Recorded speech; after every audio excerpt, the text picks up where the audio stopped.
আমি ভালো আছি, তুই কেমন আছিস? বাহ, তারপরে নতুন সংসার কেমন করছিস বল?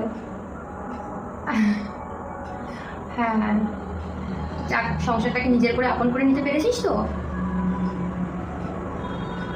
আমার আমার চলছে ভালোই, কিন্তু কি বলতো, একটা অন্য বাড়ি থেকে এই বাড়িতে এসেছি, একটু মানিয়ে নেওয়াটা একটু ডিফিকাল্ট না?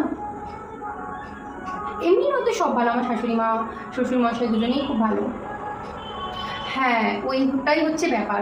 দেখ, নিজের মাকে যেরকম বলতে পারতাম, মা এটা খাবো ওটা খাবো, এটা করতে পারবো না, মায়ের মুখের উপর বলতাম, সেটা কি শাশুড়িকে বলা যায় বলতো?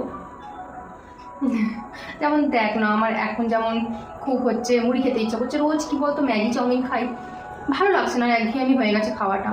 সেই মায়ের হাতে মুড়ি মাখানোটা, মুড়ি খাওয়াটা খুব মিস করি রে।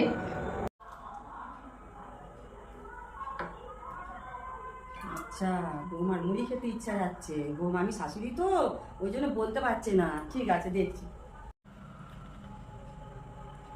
বৌমা টিফিন করবে যে? মামনি, সেই আগে আমি চাউমিন ম্যাগি খেতে ইচ্ছা আচ্ছা, করছে। চাউমিন খেতে ভালো লাগছে না, যে অন্য কিছু করেছি। চলো। কি করেছো তুমি? চলো না, দেখবে, চলো। আচ্ছা, কই কি টিফিন এনে বানিয়েছো দেখি? এই যে দেখো, ভালো লাগবে খেতে। বাহ, তুমি মুড়ি তুমি কি করে জানলে মামনি আমার মুড়ি খেতে ইচ্ছা করেছে? ওইটাই তো মায়ের মন, মা তো বুঝতে পারে মেয়ে কি খাবে। সত্যি মামনি, সত্যি তুমি আমার মা।